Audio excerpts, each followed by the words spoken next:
Assalamualaikum warahmatullahi wabarakatuh. Perkenalkan, nama saya Muhammad Ildanusidi dari kelompok 3. Saya akan menjelaskan tentang pengertian analisis laporan keuangan.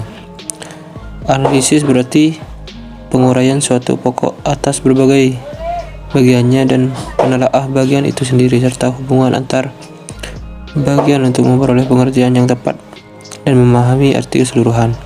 Memecahkan atau menguraikan suatu unit menjadi berbagai unit terkecil.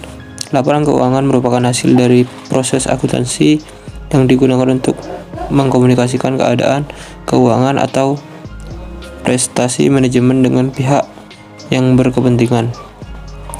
Dengan laporan keuangan, kita akan mengetahui kondisi keuangan suatu badan usaha. Jadi, analisis laporan keuangan merupakan proses untuk membedah laporan keuangan, menelaah masing-masing unsur dan menelaah hubungan di antara unsur tersebut dengan tujuan untuk memperoleh pengertian dan pemahaman yang baik dan tepat atas laporan keuangan. Menurut para ahli, pengertian analisis laporan keuangan yaitu sebagai berikut. Yang pertama, menurut Bernstein tahun 1983, analisis laporan keuangan mencakup penerapan metode dan teknis analitis atas laporan keuangan dan data lainnya untuk melihat dan dari laporan itu ukuran-ukuran dan hubungan tertentu yang sangat berguna dalam proses pengambilan keputusan. Yang kedua, menurut Foster tahun 1968,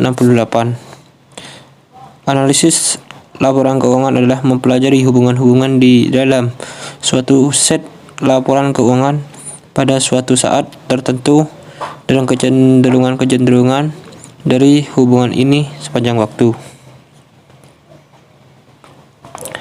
Yang kedua yaitu tujuan analisis laporan keuangan. Yang pertama, memberikan informasi yang luas, lebih dalam daripada yang terdapat dari laporan keuangan biasa. Yang kedua, menggali informasi yang tidak tampak secara kasat mata dari suatu laporan keuangan atau yang berada di balik laporan keuangan. Yang ketiga, mengetahui kesalahan yang terkandung dalam laporan keuangan.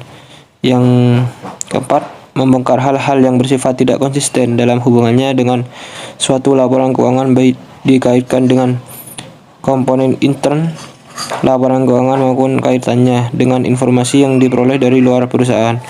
Yang kelima, mengetahui sifat-sifat hubungan yang akhirnya dapat melahirkan model dan teori-teori yang terdapat di lapangan seperti untuk prediksi peningkatan. Di sini saya Nilufarul Zabilah akan melanjutkan presentasi dari kelompok 3. Jenis laporan keuangan yang dapat dianalisis, yaitu ada neraca dan laporan laba rugi, di mana neraca adalah laporan keuangan suatu perusahaan dan menunjukkan status keuangan perusahaan pada waktu tertentu. Dan adapun yang menjadi fokus adalah mutu dan kecukupan aktiva serta hutang dan modal. Yang kedua, sifat dan jangka waktu siklus usaha perusahaan. Yang ketiga, analisis struktur utang. Dan yang keempat, analisis arus kas. Kemudian, laporan laba rugi adalah media untuk mengetahui keberhasilan operasional perusahaan, keadaan usaha, kemampuan memperoleh laba, dan efektivitas operasi perusahaan. Dan adapun yang menjadi fokus analisisnya adalah tren penjualan, harga pokok produksi, biaya overhead, dan margin yang diperoleh. Selanjutnya, analisis rasio. Analisis rasio keuangan adalah merupakan suatu alat analisis yang digunakan oleh perusahaan untuk menilai kinerja keuangan berdasarkan data perbandingan masing-masing pos yang terdapat di laporan keuangan, seperti laporan neraca, rugi atau laba, dan arus kas dalam periode tertentu. Terima kasih. Assalamualaikum warahmatullahi wabarakatuh. Perkenalkan, nama saya Firda Fitriana Jaroh. Di sini saya akan melanjutkan presentasi tentang Fungsi analisis rasio. Fungsi analisis rasio adalah sebagai alat untuk melihat hasil kinerja dan prestasi sebuah perusahaan, membantu staf keuangan untuk mengetahui hasil dari isi laporan keuangan tersebut. Yang ketiga adalah memberikan pinjaman kepada suatu perusahaan sebagai alat ukur melakukan tingkat penggunaan pada departemen perusahaan, dapat menentukan tingkat keuntungan dalam sebuah industri. Selanjutnya adalah analisis tren. Analisis tren merupakan suatu metode analisis statistika yang ditunjukkan untuk melakukan suatu estimasi atau peramalan pada masa yang akan datang. Kelebihan metode ini sangat mudah dan sederhana membuatnya. Kualitas dari sistem yang dihasilkan akan baik ini karena pelaksanaannya secara bertahap sehingga tidak berfokus pada tahapan tertentu. Dokumen pengembangan sistem sangat terorganisir karena setiap fase harus terselesaikan dengan lengkap sebelum melangkah ke fase berikutnya. Perhitungannya tidak sukar dalam menggambarkan garis tren lebih objektif jika dibandingkan dengan metode-metode yang lain.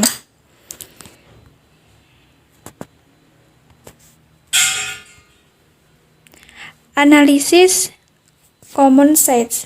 Common size analysis atau analisis ukuran umum adalah analisis laporan keuangan dengan membandingkan item-item dalam laporan keuangan sebagai persentase.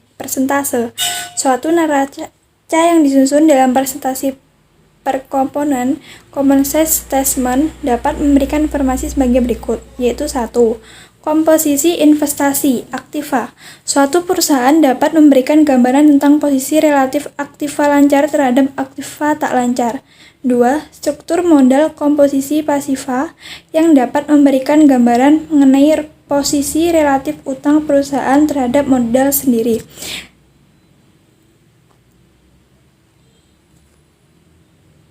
Sekian presentasi dari kelompok kami, kurang lebihnya mohon maaf. Wassalamualaikum warahmatullahi wabarakatuh.